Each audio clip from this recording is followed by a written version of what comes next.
The Art of War by Sun Tzu, translated by Lionel Giles. Part 1. Laying Plans. Sun Tzu said, "The art of war is of vital importance to the state. It is a matter of life and death, a road either to safety or to ruin. Hence it is a subject of inquiry which can on no account be neglected. The art of war, then, is governed by 5 constant factors, to be taken into account in one's deliberations, when seeking to determine the conditions obtaining in the field. These are 1. The moral law, 2. Heaven, 3. Earth, 4. The commander, 5. Method and discipline. The moral law causes the people to be in complete accord with their ruler, so that they will follow him regardless of their lives, undismayed by any danger. Heaven signifies night and day, cold and heat, times and seasons. Earth comprises distances, great and small, danger and security, open ground and narrow passes, the chances of life and death. The commander stands for the virtues of wisdom, sincerity, benevolence, courage, and strictness. By method and discipline are to be understood the marshalling of the army in its proper subdivisions, the graduations of rank among the officers, the maintenance of roads by which supplies may reach the army, and the control of military expenditure. These 5 heads should be familiar to every general. He who knows them will be victorious. He who knows them not will fail. Therefore, in your deliberations, when seeking to determine the military conditions, let them be made the basis of a comparison in this wise. 1. Which of the 2 sovereigns is imbued with the moral law? 2. Which of the 2 generals has most ability? 3. With whom lie the advantages derived from heaven and earth? 4. On which side is discipline most rigorously enforced? 5. Which army is stronger? 6. On which side are officers and men more highly trained? 7. In which army is there the greater constancy both in reward and punishment? By means of these 7 considerations I can forecast victory or defeat. The general that hearkens to my counsel and acts upon it will conquer. Let such a one be retained in command. The general that hearkens not to my counsel nor acts upon it will suffer defeat. Let such a one be dismissed. While heeding the profit of my counsel, avail yourself also of any helpful circumstances over and beyond the ordinary rules. According as circumstances are favorable, one should modify one's plans. All warfare is based on deception. Hence, when able to attack, we must seem unable. When using our forces, we must seem inactive. When we are near, we must make the enemy believe we are far away. When far away, we must make him believe we are near. Hold out baits to entice the enemy, feign disorder, and crush him. If he is secure at all points, be prepared for him. If he is in superior strength, evade him. If your opponent is of choleric temper, seek to irritate him. Pretend to be weak, that he may grow arrogant. If he is taking his ease, give him no rest. If his forces are united, separate them. Attack him where he is unprepared. Appear where you are not expected. These military devices, leading to victory, must not be divulged beforehand. Now the general who wins a battle makes many calculations in his temple ere the battle is fought. The general who loses a battle makes but few calculations beforehand. Thus do many calculations lead to victory, and few calculations to defeat. How much more no calculation at all? It is by attention to this point that I can foresee who is likely to win or lose. End of Part 1. Part 2. Waging War. Sun Tzu said, "In the operations of war, where there are in the field 1,000 swift chariots, as many heavy chariots, and 100,000 mail-clad soldiers, with provisions enough to carry them 1,000 li, the expenditure at home and at the front, including entertainment of guests, small items such as glue and paint, and sums spent on chariots and armour, will reach the total of 1,000 ounces of silver per day. Such is the cost of raising an army of 100,000 men. When you engage in actual fighting, if victory is long in coming, then men's weapons will grow dull and their ardour will be damped. If you lay siege to a town, you will exhaust your strength. Again, if the campaign is protracted, the resources of the state will not be equal to the strain. Now, when your weapons are dulled, your ardour damped, your strength exhausted, and your treasure spent, other chieftains will spring up to take advantage of your extremity. Then no man, however wise, will be able to avert the consequences that must ensue. Thus, though we have heard of stupid haste in war, cleverness has never been seen associated with long delays. There is no instance of a country having benefited from prolonged warfare. It is only one who is thoroughly acquainted with the evils of war that can thoroughly understand the profitable way of carrying it on. The skilful soldier does not raise a second levy. Neither are his supply wagons loaded more than twice. Bring war material with you from home, but forage on the enemy. Thus the army will have food enough for its needs. Poverty of the state exchequer causes an army to be maintained by contributions from a distance. Contributing to maintain an army at a distance causes the people to be impoverished. On the other hand, the proximity of an army causes prices to go up, and high prices cause the people's substance to be drained away. When their substance is drained away, the peasantry will be afflicted by heavy exactions. With this loss of substance and exhaustion of strength, the homes of the people will be stripped bare, and 3/10 of their income will be dissipated, while government expenses for broken chariots, worn-out horses, breastplates and helmets, bows and arrows, spears and shields, protective mantles, draught oxen, and heavy wagons will amount to 4/10 of its total revenue. Hence, a wise general makes a point of foraging on the enemy. 1 cartload of the enemy's provisions is equivalent to 20 of one's own, and likewise a single picul of his provender is equivalent to 20 from one's own store. Now, in order to kill the enemy, our men must be roused to anger. That there may be advantage from defeating the enemy, they must have their rewards. Therefore, in chariot fighting, when 10 or more chariots have been taken, those should be rewarded who took the first. Our own flags should be substituted for those of the enemy, and their chariots mingled and used in conjunction with ours.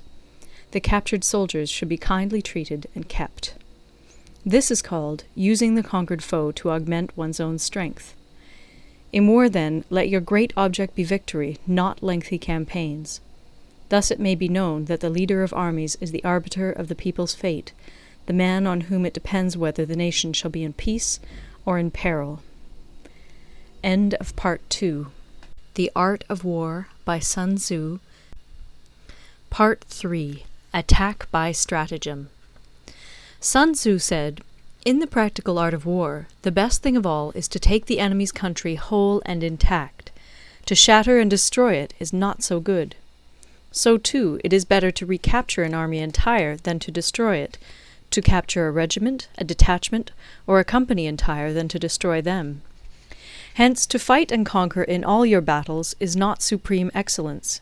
Supreme excellence consists in breaking the enemy's resistance without fighting. Thus, the highest form of generalship is to balk the enemy's plans. The next best is to prevent the junction of the enemy's forces. The next in order is to attack the enemy's army in the field.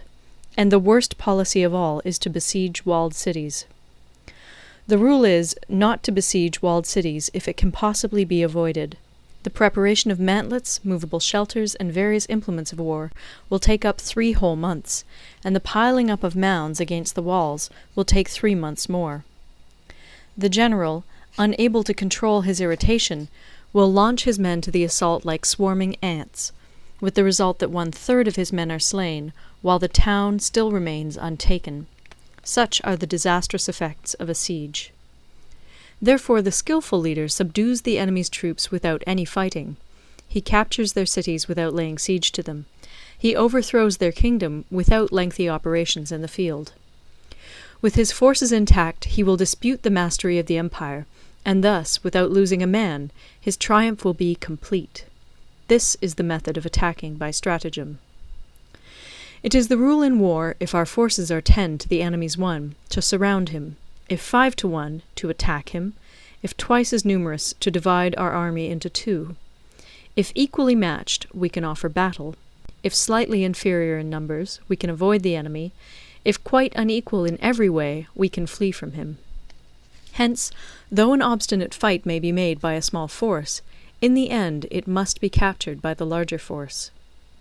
Now the general is the bulwark of the state. If the bulwark is complete at all points, the state will be strong. If the bulwark is defective, the state will be weak.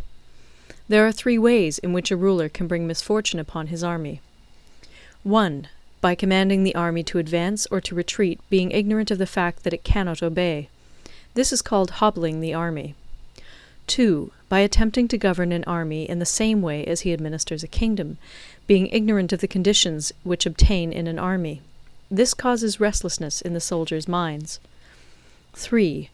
By employing the officers of his army without discrimination through ignorance of the military principle of adaptation to circumstances. This shakes the confidence of the soldiers. But when the army is restless and distrustful, trouble is sure to come from the other feudal princes. This is simply bringing anarchy into the army, and flinging victory away. Thus we may know that there are 5 essentials for victory. 1. He will win who knows when to fight and when not to fight. 2. He will win who knows how to handle both superior and inferior forces. 3. He will win whose army is animated by the same spirit throughout all its ranks. 4. He will win who, prepared himself, waits to take the enemy unprepared. 5. He will win who has military capacity and is not interfered with by the sovereign. Hence the saying, if you know the enemy and know yourself, you need not fear the result of 100 battles. If you know yourself, but not the enemy, for every victory gained you will also suffer a defeat. If you know neither the enemy nor yourself, you will succumb in every battle. End of Part 3. Part 4. Tactical Dispositions. Sun Tzu said, "The good fighters of old first put themselves beyond the possibility of defeat, and then waited for an opportunity of defeating the enemy. To secure ourselves against defeat lies in our own hands, but the opportunity of defeating the enemy is provided by the enemy himself. Thus the good fighter is able to secure himself against defeat, but cannot make certain of defeating the enemy. Hence the saying, one may know how to conquer without being able to do it." Security against defeat implies defensive tactics. Ability to defeat the enemy means taking the offensive. Standing on the defensive indicates insufficient strength. Attacking, a superabundance of strength. The general who is skilled in defense hides in the most secret recesses of the earth. He who is skilled in attack flashes forth from the topmost heights of heaven. Thus, on the one hand, we have ability to protect ourselves, on the other, a victory that is complete. To see victory only when it is within the ken of the common herd is not the acme of excellence. Neither is it the acme of excellence if you fight and conquer, and the whole empire says, "Well done!" To lift an autumn hair is no sign of great strength. To see the sun and moon is no sign of sharp sight. To hear the noise of thunder is no sign of a quick ear. What the ancients called a clever fighter is one who not only wins, but excels in winning with ease. Hence his victories bring him neither reputation for wisdom nor credit for courage. He wins his battles by making no mistakes. Making no mistakes is what establishes the certainty of victory, for it means conquering an enemy that is already defeated. Hence the skillful fighter puts himself into a position which makes defeat impossible, and does not miss the moment for defeating the enemy. Thus it is that in war the victorious strategist only seeks battle after the victory has been won, whereas he who is destined to defeat first fights and afterwards looks for victory. The consummate leader cultivates the moral law and strictly adheres to method and discipline. Thus it is in his power to control success. In respect of military method we have, firstly, measurement, secondly, estimation of quantity, thirdly, calculation, fourthly, balancing of chances, fifthly, victory.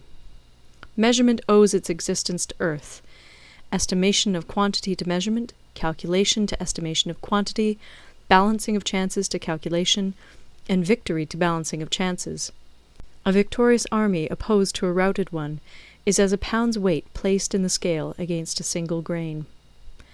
The onrush of a conquering force is like the bursting of pent-up waters into a chasm 1,000 fathoms deep. End of Part 4.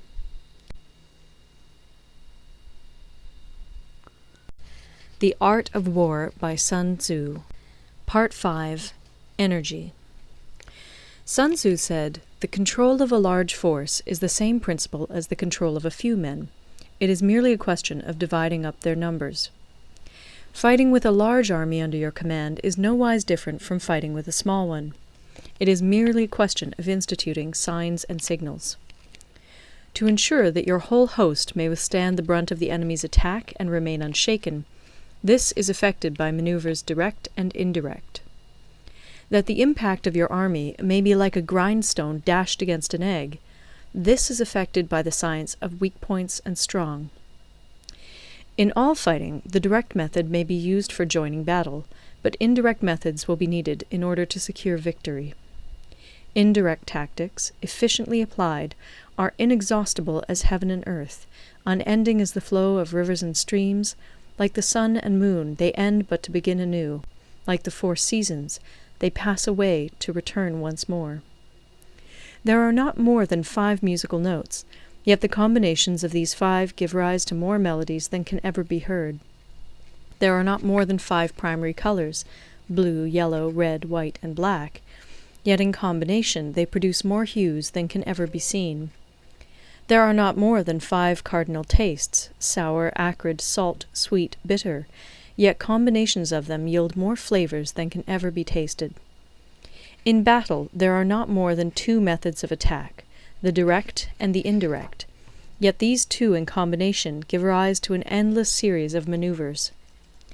The direct and the indirect lead on to each other in turn. It is like moving in a circle, you never come to an end. Who can exhaust the possibilities of their combination? The onset of troops is like the rush of a torrent which will even roll stones along in its course. The quality of decision is like the well-timed swoop of a falcon, which enables it to strike and destroy its victim. Therefore, the good fighter will be terrible in his onset and prompt in his decision. Energy may be likened to the bending of a crossbow, decision to the releasing of a trigger.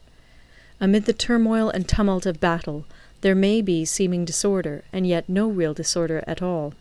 Amid confusion and chaos, your array may be without head or tail, yet it will be proof against defeat. Simulated disorder postulates perfect discipline.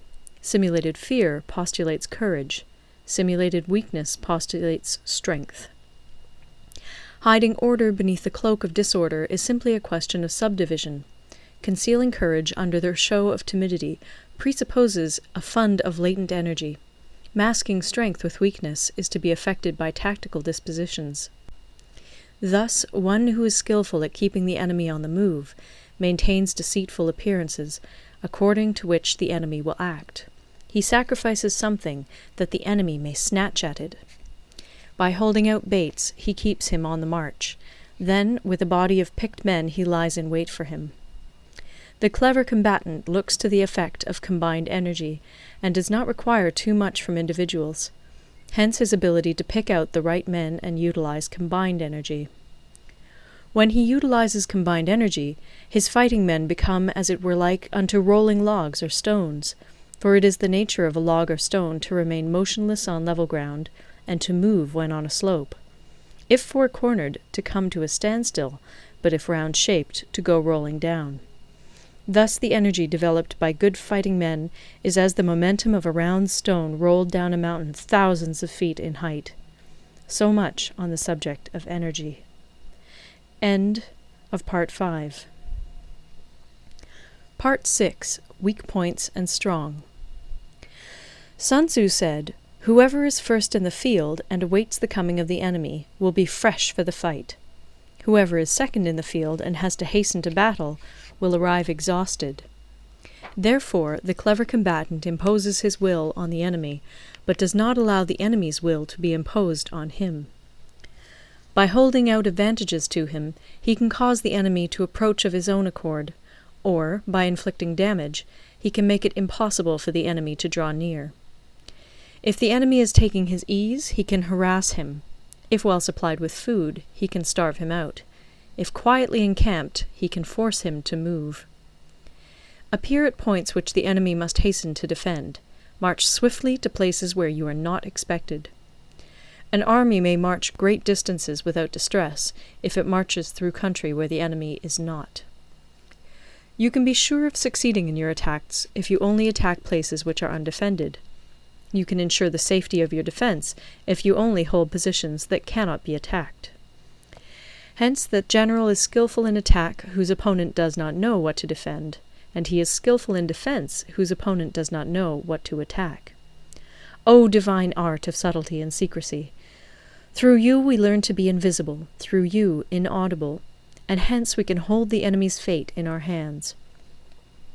You may advance and be absolutely irresistible if you make for the enemy's weak points. You may retire and be safe from pursuit if your movements are more rapid than those of the enemy. If we wish to fight, the enemy can be forced to an engagement even though he be sheltered behind a high rampart and a deep ditch. All we need do is attack some other place that he will be obliged to relieve. If we do not wish to fight, we can prevent the enemy from engaging us even though the lines of our encampment be merely traced out on the ground. All we need do is throw something odd and unaccountable in his way. By discovering the enemy's dispositions and remaining invisible ourselves, we can keep our forces concentrated while the enemy's must be divided. We can form a single united body while the enemy must split up into fractions. Hence there will be a whole pitted against separate parts of a whole, which means that we shall be many to the enemy's few. And if we are able thus to attack an inferior force with a superior one, our opponents will be in dire straits. The spot where we intend to fight must not be made known, for then the enemy will have to prepare against a possible attack at several different points. And his forces being thus distributed in many directions, the numbers we shall have to face at any given point will be proportionately few. For should the enemy strengthen his van, he will weaken his rear. Should he strengthen his rear, he will weaken his van. Should he strengthen his left, he will weaken his right. Should he strengthen his right, he will weaken his left. If he sends reinforcements everywhere, he will everywhere be weak. Numerical weakness comes from having to prepare against possible attacks. Numerical strength from compelling our adversary to make these preparations against us. Knowing the place and the time of the coming battle, we may concentrate from the greatest distances in order to fight. But if neither time nor place be known, then the left wing will be impotent to succour the right equally impotent to succour the left, the van unable to relieve the rear, or the rear to support the van. How much more so if the furthest proportions of the army are anything under 100 li apart, and even the nearest are separated by several li? Though according to my estimate the soldiers of Yue exceed our own in number, that shall advantage them nothing in the matter of victory. I say then that victory can be achieved. Though the enemy be stronger in numbers, we may prevent him from fighting. Scheme so as to discover his plans and the likelihood of their success. Rouse him and learn the principle of his activity or inactivity. Force him to reveal himself so as to find out his vulnerable spots. Carefully compare the opposing army with your own, so that you may know where strength is superabundant and where it is deficient. In making tactical dispositions, the highest pitch you can attain is to conceal them. Conceal your dispositions, and you will be safe from the prying of the subtlest spies, from the machinations of the wisest brains. How victory may be produced for them out of the enemy's own tactics, that is what the multitude cannot comprehend. All men can see the tactics whereby I conquer, but what none can see is the strategy out of which victory is evolved. Do not repeat the tactics which have gained you one victory, but let your methods be regulated by the infinite variety of circumstances. Military tactics are like unto water, for water in its natural course runs away from high places and hastens downwards. So in war, the way is to avoid what is strong and to strike at what is weak. Water shapes its course according to the nature of the ground over which it flows. The soldier works out his victory in relation to the foe whom he is facing. Therefore, just as water retains no constant shape, in warfare there are no constant conditions. He who can modify his tactics in relation to his opponent and thereby succeed in winning may be called a heaven-born captain. The 5 elements, water, fire, wood, metal, earth, are not always equally predominant. The 4 seasons make way for each other in turn. There are short days and long. The moon has its periods of waning and waxing. End of Part 6.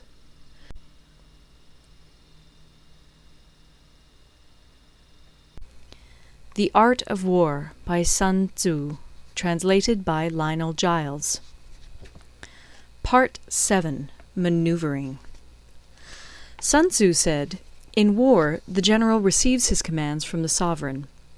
Having collected an army and concentrated his forces, he must blend and harmonize the different elements thereof before pitching his camp. After that comes tactical maneuvering, than which there is nothing more difficult. The difficulty of tactical maneuvering consists in turning the devious into the direct, and misfortune into gain. Thus, to take a long and circuitous route, after enticing the enemy out of the way, and those starting after him, to contrive to reach the goal before him, shows knowledge of the artifice of deviation. Maneuvering with an army is advantageous, with an undisciplined multitude most dangerous. If you set a fully equipped army in march in order to snatch an advantage, the chances are that you will be too late. On the other hand, to detach a flying column for the purpose involves the sacrifice of its baggage and stores. Thus, if you order your men to roll up their buff coats and make forced marches without halting day or night, covering double the usual distance at a stretch, doing 100 li in order to wrest an advantage, the leaders of all your 3 divisions will fall into the hands of the enemy. The stronger men will be in front, the jaded ones will fall behind, and on this plan only 1/10 of your army will reach its destination. If you march 50 li in order to outmaneuver the enemy, you will lose the leader of your 1st division, and only half your force will reach the goal. If you march 30 li with the same object, 2/3 of your army will arrive. We may take it then that an army without its baggage train is lost. Without provisions, it is lost. Without bases of supply, it is lost. We cannot enter into alliances until we are acquainted with the designs of our neighbours. We are not fit to lead an army on the march unless we are familiar with the face of the country, its mountains and forests, its pitfalls and precipices, its marshes and swamps. We shall be unable to turn natural advantage to account unless we make use of local guides. In war, practice dissimulation and you will succeed. Whether to concentrate or to divide your troops must be decided by circumstances. Let your rapidity be that of the wind, your compactness that of the forest. In raiding and plundering be like fire, in immovability like a mountain. Let your plans be dark, and impenetrable as night, and when you move, fall like a thunderbolt. When you plunder a countryside, let the spoil be divided amongst your men. When you capture new territory, cut it up into allotments for the benefit of the soldiery. Ponder and deliberate before you make a move. He will conquer who has learnt the artifice of deviation. Such is the art of maneuvering. The Book of Army Management says, "On the field of battle, the spoken word does not carry far enough. Hence the institution of gongs and drums. Nor can ordinary objects be seen clearly enough. Hence the institution of banners and flags. Gongs and drums, banners and flags, are means whereby the ears and eyes of the host may be focused on one particular point. The host thus forming a single united body, it is impossible either for the brave to advance alone, or for the cowardly to retreat alone. This is the art of handling large masses of men. In night fighting, then, make much use of signal flyers and drums, and in fighting by day, of flags and banners, as a means of influencing the ears and eyes of your army. A whole army may be robbed of its spirit. A commander-in-chief may be robbed of his presence of mind. Now, a soldier's spirit is keenest in the morning, by noonday it has begun to flag, and in the evening his mind is bent only on returning to camp.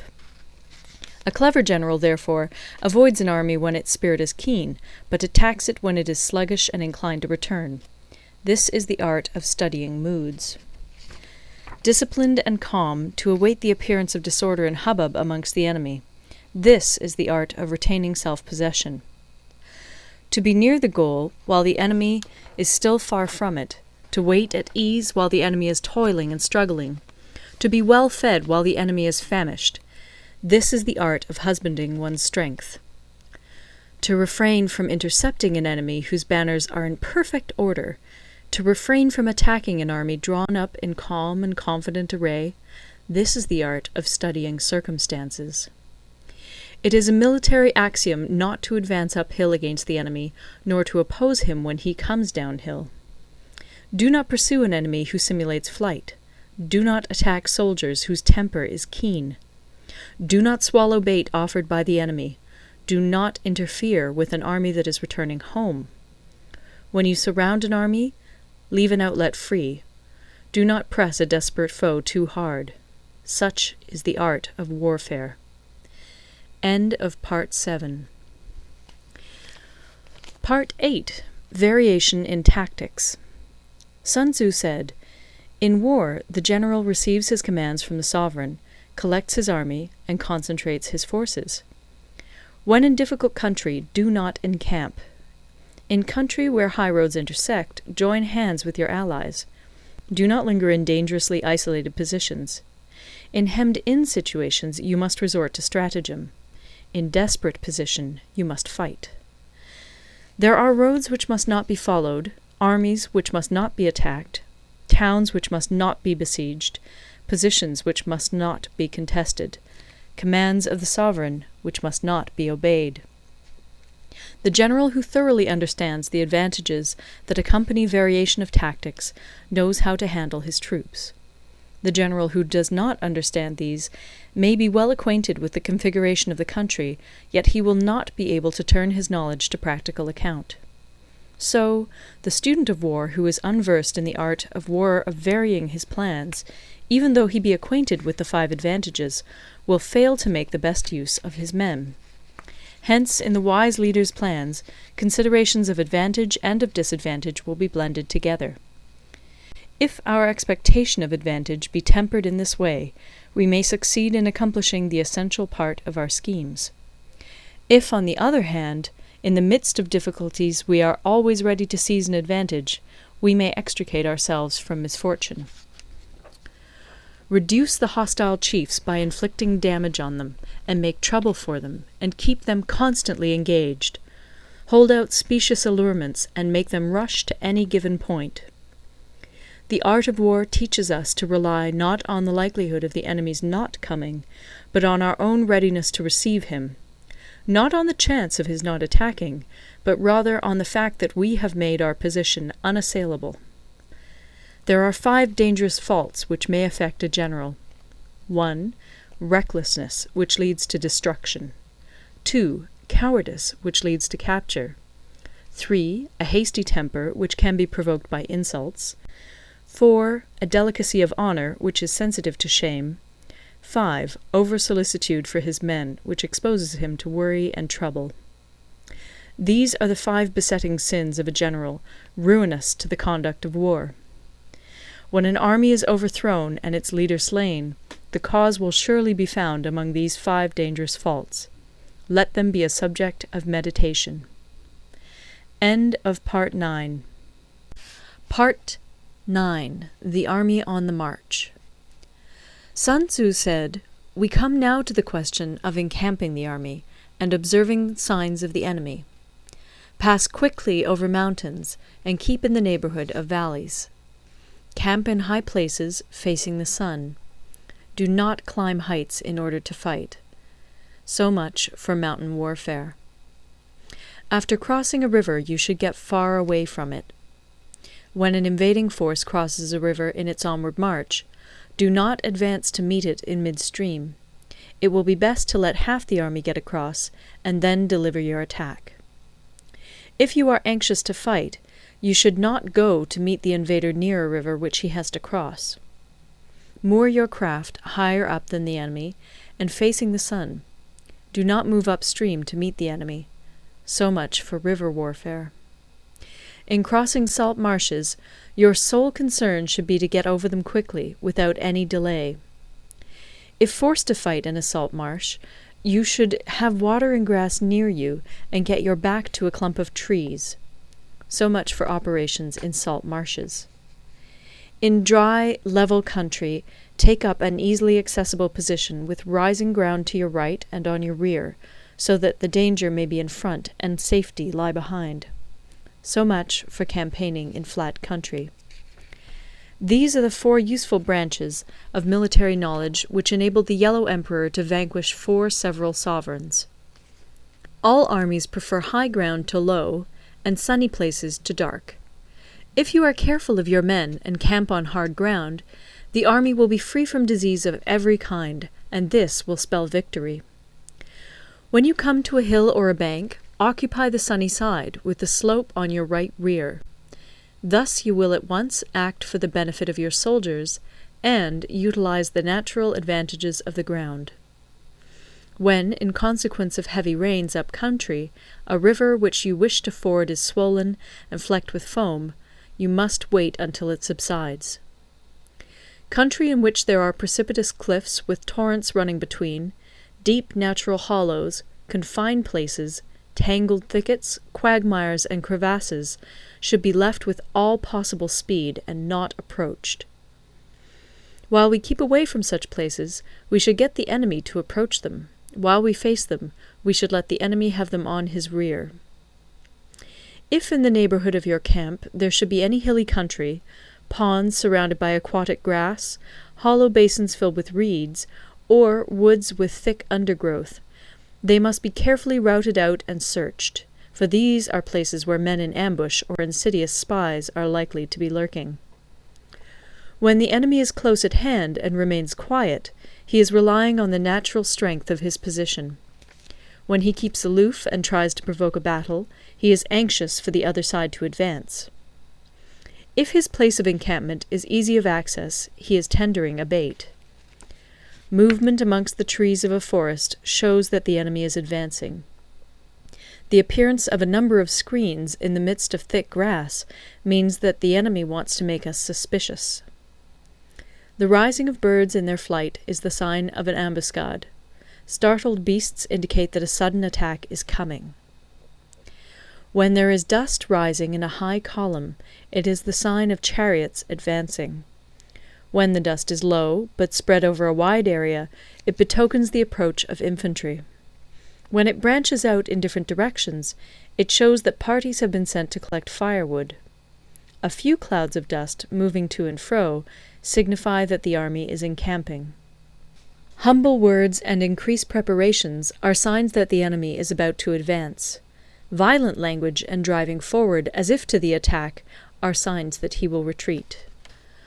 When the light chariots come out first and take up a position on the wings, it is a sign that the enemy is forming for battle. Peace proposals unaccompanied by a sworn covenant indicate a plot. When there is much running about, and the soldiers fall into rank, it means that the critical moment has come. When some are seen advancing and some retreating, it is a lure. When the soldiers stand leaning on their spears, they are faint from want of food. If those who are sent to draw water begin by drinking themselves, the army is suffering from thirst. If the enemy sees an advantage to be gained and makes no effort to secure it, the soldiers are exhausted. If birds gather on any spot, it is unoccupied. Clamour by night betokens nervousness. If there is a disturbance in the camp, the general's authority is weak. If the banners and flags are shifted about, sedition is afoot. If the officers are angry, it means that the men are weary. When an army feeds its horses with grain and kills its cattle for food, and when the men do not hang their cooking pots over the campfires, showing that they will not return to their tents, you may know that they are determined to fight to the death. The sight of men whispering together in small knots, or speaking in subdued tones, points to disaffection amongst the rank and file. Too frequent rewards signify that the enemy is at the end of his resources. Too many punishments betray a condition of dire distress. To begin by bluster, but afterwards to take fright at the enemy's numbers, shows a supreme lack of intelligence. When envoys are sent with compliments in their mouths, it is a sign that the enemy wishes for a truce. If the enemy's troops march up angrily and remain facing ours for a long time without either joining battle or taking themselves off again, the situation is one that demands great vigilance and circumspection. If our troops are no more in number than the enemy, that is amply sufficient. It only means that no direct attack can be made. What we can do is simply to concentrate all our available strength, keep a close watch on the enemy, and obtain reinforcements. He who exercises no forethought, but makes light of his opponents, is sure to be captured by them. If soldiers are punished before they have grown attached to you, they will not prove submissive. And, unless submissive, they will be practically useless. If, when the soldiers have become attached to you, punishments are not enforced, they will still be useless. Therefore, soldiers must be treated in the first instance with humanity, but kept under control by means of iron discipline. This is a certain road to victory. If in training soldiers commands are habitually enforced, the army will be well disciplined. If not, its discipline will be bad. If a general shows confidence in his men, but always insists on his orders being obeyed, the gain will be mutual. End of Part 9. Part 10. Terrain. Sun Tzu said, "We may distinguish 6 kinds of terrain, to wit, 1. Accessible ground, 2. Entangling ground, 3. Temporizing ground, 4. Narrow passes, 5. Precipitous heights, 6. Positions at a great distance from the enemy." Ground which can be freely traversed by both sides is called accessible. With regard to ground of this nature, be before the enemy in occupying the raised and sunny spots, and carefully guard your line of supplies. Then you will be able to fight with advantage. Ground which can be abandoned but is hard to reoccupy is called entangling. From a position of this sort, if the enemy is unprepared, you may sally forth and defeat him. But if the enemy is prepared for your coming, and you fail to defeat him, then, return being impossible, disaster will ensue. When the position is such that neither side will gain by making the first move, it is called temporizing ground. In a position of this sort, even though the enemy should offer us an attractive bait, it will be advisable not to stir forth, but rather to retreat, thus enticing the enemy in his turn. Then, when part of his army has come out, we may deliver our attack with advantage. With regard to narrow passes, if you can occupy them first, let them be strongly garrisoned and await the advent of the enemy. Should the army forestall you in occupying a pass, do not go after him if the pass is fully garrisoned, but only if it is weakly garrisoned. With regard to precipitous heights, if you are beforehand with your adversary, you should occupy the raised and sunny spots, and there wait for him to come up. If the enemy has occupied them before you, do not follow him, but retreat, and try to entice him away. If you are situated at a great distance from the enemy, and the strength of the two armies is equal, it is not easy to provoke a battle, and fighting will be to your disadvantage. These 6 are the principles connected with earth. The general who's attained a responsible post must be careful to study them. Now, an army is exposed to 6 several calamities, not arising from natural causes, but from faults for which the general is responsible. These are 1. Flight, 2. Insubordination, 3. Collapse, 4. Ruin, 5. Disorganization, 6. Rout. Other conditions being equal, if one force is hurled against another 10 times its size, the result will be the flight of the former. When the common soldiers are too strong and their officers too weak, the result is insubordination. When the officers are too strong and the common soldiers too weak, the result is collapse. When the higher officers are angry and insubordinate, and on meeting the enemy give battle on their own account from a feeling of resentment, before the commander-in-chief can tell whether or not he is in a position to fight, the result is ruin. When the general is weak and without authority, when his orders are not clear and distinct, when there are no fixed duties assigned to officers and men, and the ranks are formed in a slovenly, haphazard manner, the result is utter disorganization. When a general, unable to estimate the enemy's strength, allows an inferior force to engage a larger one, or hurls a weak detachment against a powerful one, and neglects to place picked soldiers in the front rank, the result must be rout. These are 6 ways of courting defeat, which must be carefully noted by the general who has attained a responsible post. The natural formation of the country is the soldier's best ally, but a power of estimating the adversary, of controlling the forces of victory, and of shrewdly calculating difficulties, dangers, and distances, constitutes the test of a great general. He who knows these things, and in fighting puts his knowledge into practice, will win his battles. He who knows them not, nor practices them, will surely be defeated. If fighting is sure to result in victory, then you must fight, even though the ruler forbid it. If fighting will not result in victory, then you must not fight even at the ruler's bidding. The general who advances without coveting fame, and retreats without fearing disgrace, whose only thought is to protect his country and do good service for his sovereign, is the jewel of the kingdom. Regard your soldiers as your children, and they will follow you into the deepest valleys. Look upon them as your own beloved sons, and they will stand by you even unto death. If, however, you are indulgent, but unable to make your authority felt, kind-hearted, but unable to enforce your commands, and incapable, moreover, of quelling disorder, then your soldiers must be likened to spoilt children. They are useless for any practical purpose. If we know that our own men are in a condition to attack, but are unaware that the enemy is not open to attack, we have gone only half-way towards victory. If we know that the enemy is open to attack, but are unaware that our own men are not in a condition to attack, we have gone only half-way towards victory. If we know that the enemy is open to attack, and also know that our men are in a condition to attack, but are unaware that the nature of the ground makes fighting impracticable, we have still only gone half-way towards victory. Hence the experienced soldier, once in motion, is never bewildered. Once he has broken camp, he is never at a loss. Hence the saying, "If you know the enemy and know yourself, your victory will not stand in doubt.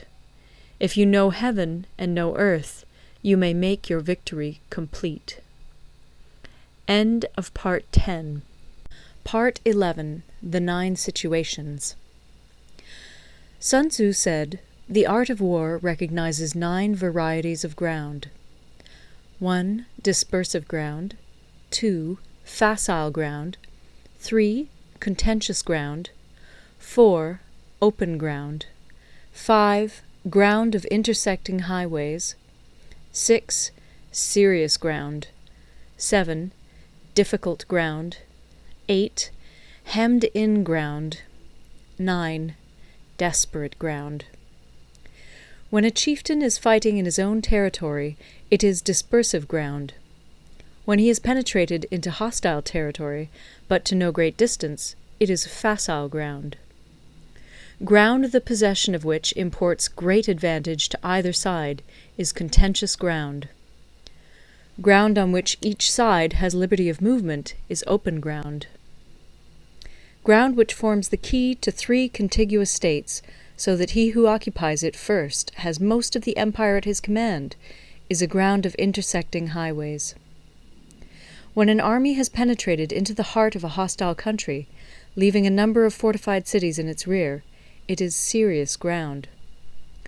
Mountain forests, rugged steeps, marshes, and fens all country that is hard to traverse.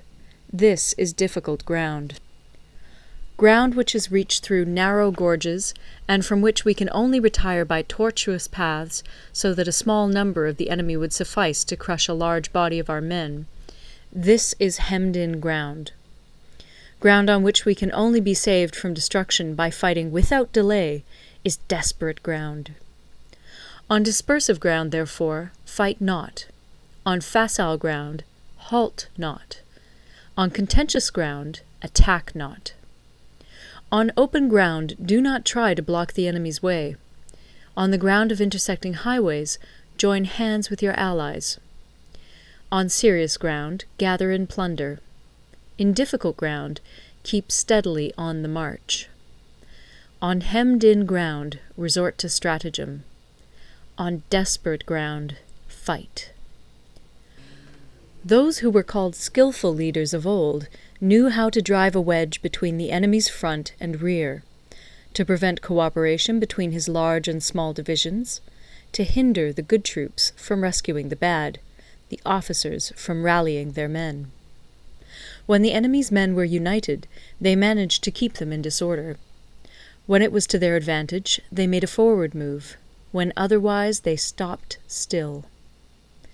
If asked how to cope with a great host of the enemy in orderly array, and on the point of marching to the attack, I should say, begin by seizing something which your opponent holds dear. Then he will be amenable to your will. Rapidity is the essence of war. Take advantage of the enemy's unreadiness. Make your way by unexpected routes, and attack unguarded spots. The following are the principles to be observed by an invading force. The further you penetrate into a country, the greater will be the solidarity of your troops, and thus the defenders will not prevail against you. Make forays in fertile country in order to supply your army with food. Carefully study the well-being of your men, and do not overtax them. Concentrate your energy and hoard your strength. Keep your army continually on the move, and devise unfathomable plans.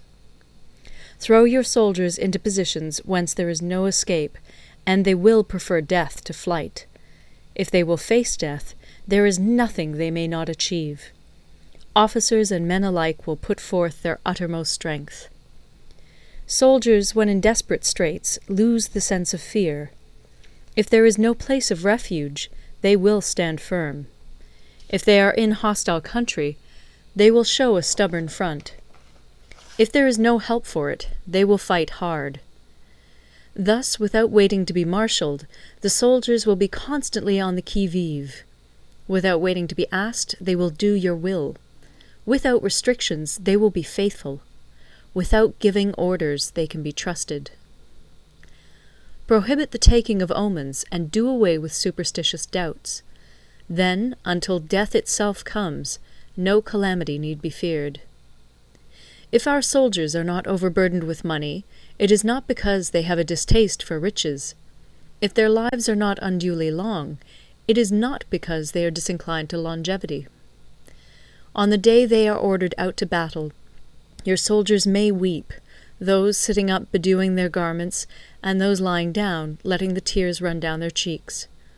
But let them once be brought to bay, and they will display the courage of a Chu or a Kui. The skilful tactician may be likened to the Shuai-jan. Now, the Shuai-jan is a snake that is found in the Ch'ung Mountains. Strike at its head, and you will be attacked by its tail. Strike at its tail, and you will be attacked by its head. Strike at the middle, and you will be attacked by head and tail both. Asked if an army can be made to imitate the Shuai-jan, I should answer yes. For the men of Wu and the men of Yue are enemies. Yet if they are crossing a river in the same boat and are caught by a storm, they will come to each other's assistance, just as the left hand helps the right. Hence it is not enough to put one's trust in the tethering of horses and the burying of chariot wheels in the ground. The principle on which to manage an army is to set up one standard of courage, which all must reach. How to make the best of both strong and weak, that is a question involving the proper use of ground. Thus, the skilful general conducts his army just as though he were leading a single man, willy-nilly, by the hand. It is the business of a general to be quiet, and thus ensure secrecy, upright and just, and thus maintain order. He must be able to mystify his officers and men by false reports and appearances, and thus keep them in total ignorance. By altering his arrangements and changing his plans, he keeps the enemy without definite knowledge.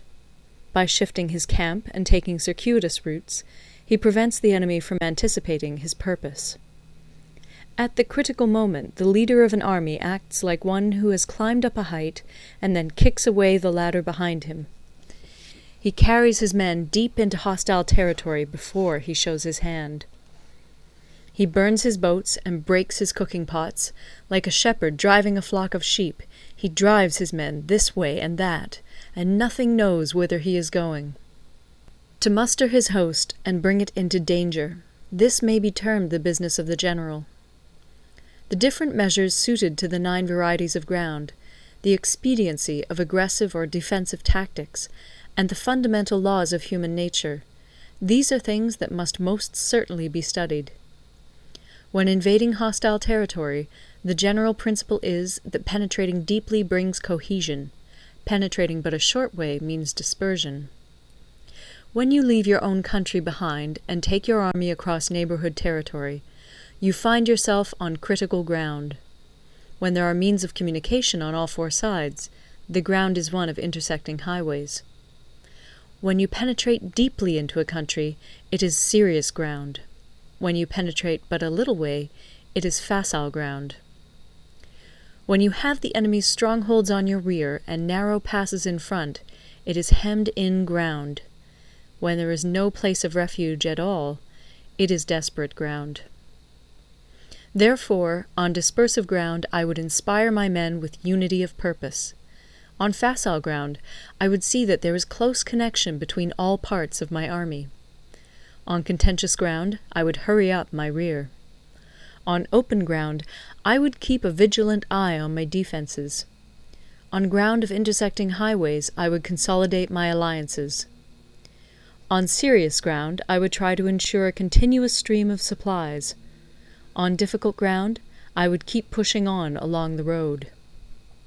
On hemmed-in ground, I would block any way of retreat. On desperate ground, I would proclaim to my soldiers the hopelessness of saving their lives.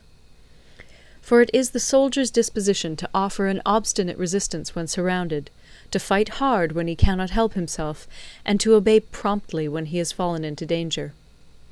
We cannot enter into alliance with neighbouring princes until we are acquainted with their designs. We are not fit to lead an army on the march unless we are familiar with the face of the country, its mountains and forests, its pitfalls and precipices, its marshes and swamps. We shall be unable to turn natural advantages to account unless we make use of local guides. To be ignored of any one of the following 4 or 5 principles does not befit a warlike prince. When a warlike prince attacks a powerful state, his generalship shows itself in preventing the concentration of the enemy's forces. He overawes his opponents, and their allies are prevented from joining against him. Hence he does not strive to ally himself with all and sundry, nor does he foster the power of other states. He carries out his own secret designs, keeping his antagonists in awe. Thus he is able to capture their cities and overthrow their kingdoms. Bestow rewards without regard to rule, issue orders without regard to previous arrangements, and you will be able to handle a whole army as though you had to do with but a single man. Confront your soldiers with the deed itself. Never let them know your design. When the outlook is bright, bring it before their eyes, but tell them nothing when the situation is gloomy. Place your army in deadly peril, and it will survive. Plunge it into desperate straits, and it will come off in safety. For it is precisely when a force has fallen into harm's way that it is capable of striking a blow for victory. Success in warfare is gained by carefully accommodating ourselves to the enemy's purpose. by persistently hanging on the enemy's flank, we shall succeed in the long run in killing the commander-in-chief. This is called ability to accomplish a thing by sheer cunning. On the day that you take up your command, block the frontier passes, destroy the official tallies, and stop the passage of all emissaries. Be stern in the council chamber so that you may control the situation. If the enemy leaves the door open, you must rush in. Forestall your opponent by seizing what he holds dear, and subtly contrive to time his arrival on the ground. Walk in the path defined by rule, and accommodate yourself to the enemy until you can fight a decisive battle.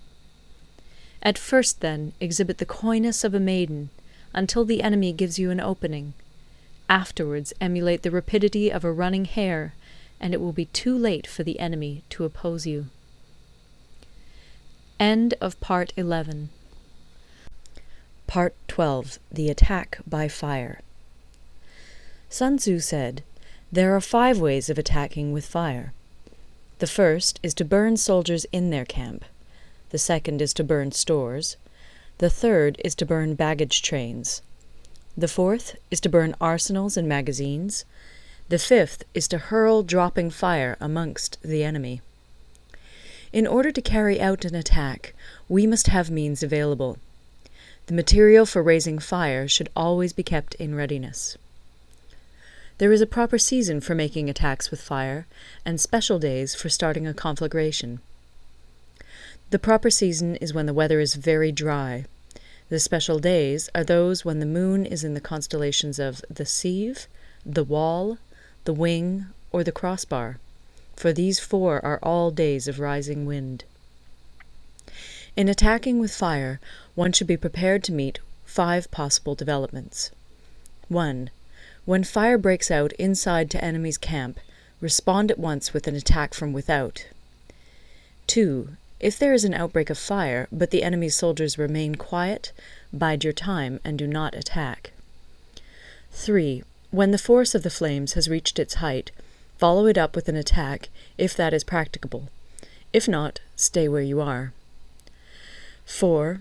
If it is possible to make an assault with fire from without, do not wait for it to break out within, but deliver your attack at a favorable moment. 5. When you start a fire, be to windward of it. Do not attack from the leeward. A wind that rises in the daytime lasts long, but a night breeze soon falls. In every army, the 5 developments connected with fire must be known, the movements of the stars calculated, and a watch kept for the proper days. Hence, those who use fire as an aid to the attack show intelligence. Those who use water as an aid to the attack gain an accession of strength. By means of water, an enemy may be intercepted, but not robbed of all his belongings. Unhappy is the fate of one who tries to win his battles and succeed in his attacks without cultivating the spirit of enterprise, for the result is a waste of time and general stagnation. Hence the saying, "The enlightened ruler lays his plans well ahead. The good general cultivates his resources." Move not unless you see an advantage. Use not your troops unless there is something to be gained. Fight not unless the position is critical. No ruler should put troops into the field merely to gratify his own spleen. No general should fight a battle simply out of pique. If it is to your advantage, make a forward move. If not, stay where you are. Anger may in time change to gladness. Vexation may be succeeded by content. But a kingdom that has once been destroyed can never come again into being, nor can the dead ever be brought back to life. Hence the enlightened ruler is heedful, and the good general full of caution. This is the way to keep a country at peace and an army intact. End of Part 12. Part 13. The Use of Spies. Sun Tzu said, "Raising a host of 100,000 men and marching them great distances entails heavy loss on the people and a drain on the resources of the state. The daily expenditure will amount to 1,000 ounces of silver. There will be commotion at home and abroad, and men will drop down exhausted on the highways. as many as 700,000 families will be impeded in their labor. Hostile armies may face each other for years, striving for the victory which is decided in a single day. This being so, to remain in ignorance of the enemy's conditions simply because one grudges the outlay of 100 ounces of silver in honours and emoluments is the height of inhumanity. One who acts thus is no leader of men, no present help to his sovereign, no master of victory. Thus, what enables the wise sovereign and the good general to strike and conquer and achieve things beyond the reach of ordinary men is foreknowledge. Now, this foreknowledge cannot be elicited from spirits. It cannot be obtained inductively from experience, nor by any deductive calculation. Knowledge of the enemy's dispositions can only be obtained from other men. Hence the use of spies, of whom there are 5 classes. 1. Local spies. 2. Inward spies. 3. Converted spies. 4. Doomed spies. 5. Surviving spies. When these 5 kinds of spy are all at work, none can discover the secret system. This is called divine manipulation of the threads. It is the sovereign's most precious faculty. Having local spies means employing the services of the inhabitants of a district. Having inward spies, making use of officials of the enemy. Having converted spies, getting hold of the enemy's spies and using them for our own purposes. Having doomed spies, doing certain things openly for purposes of deception, and allowing our spies to know of them and report them to the enemy. Surviving spies, finally, are those who bring back news from the enemy's camp. Hence it is that none in the whole army are more intimate relations to be maintained than with spies. None should be more liberally rewarded. In no other business should greater secrecy be preserved. Spies cannot be usefully employed without a certain intuitive sagacity. They cannot be properly managed without benevolence and straightforwardness. Without subtle ingenuity of mind, one cannot make certain of the truth of their reports. Be subtle, and use your spies for every kind of business. If a secret piece of news is divulged by a spy before the time is ripe, he must be put to death together with the man to whom the secret was told. Whether the object be to crush an army, to storm a city, or to assassinate an individual, it is always necessary to begin by finding out the names of the attendants, the aides-de-camp, and doorkeepers and sentries of the general in command. Our spies must be commissioned to ascertain these. The enemy's spies, who have come to spy on us, must be sought out, tempted with bribes, led away, and comfortably housed. Thus they will become converted spies and available for our service. It is through the information brought by the converted spy that we are able to acquire and employ local and inward spies. It is owing to this information again that we can cause the doomed spy to carry false tidings to the enemy. Lastly, it is by this information that the surviving spy can be used on appointed occasions.